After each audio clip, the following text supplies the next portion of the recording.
Chers passionnés de l'actualité éducative, bonjour.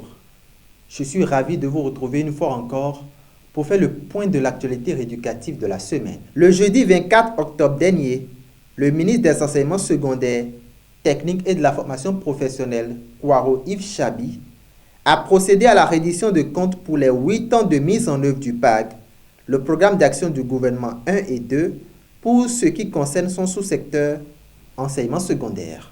Lors de cette sortie médiatique, le ministre a évoqué comme point positif l'amélioration des conditions de vie et de travail des AME, les aspirants au métier d'enseignant. Amélioration qui, selon lui, crée l'enthousiasme désormais dans le travail. Ces AME diront par contre qu'il y a eu amélioration, mais des points essentiels restent à être améliorés avant qu'on ne parle d'enthousiasme dans le travail.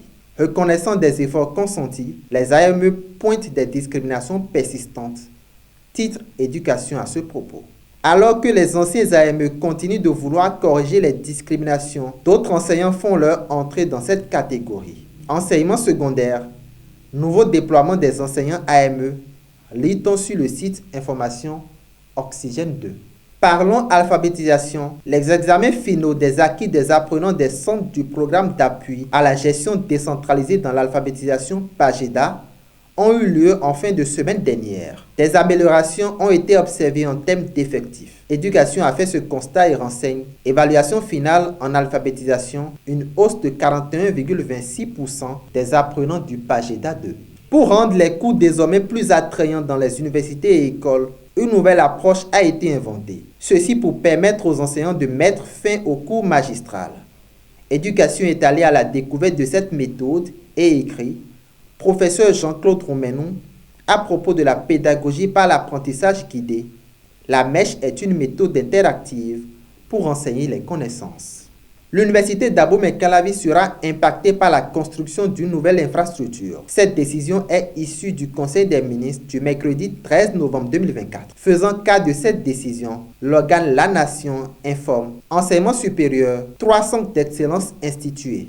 Pour l'heure, quelques tensions sont observées dans le rang des bureaux d'étudiants des universités, ce qui pousse certains organes à se poser des questions. Énième lancement d'un processus électoral à l'UNEB.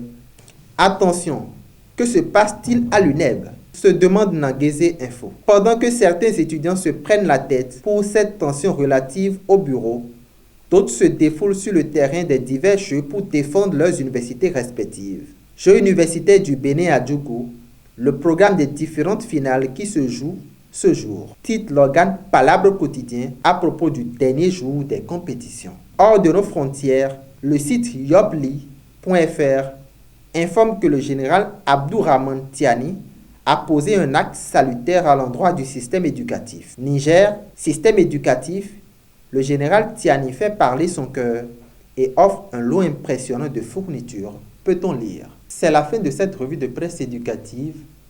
Retrouvez l'intégralité de cette revue sur notre site internet www.eduaction.bj et sur notre chaîne YouTube. Merci de nous avoir suivis. À vendredi prochain.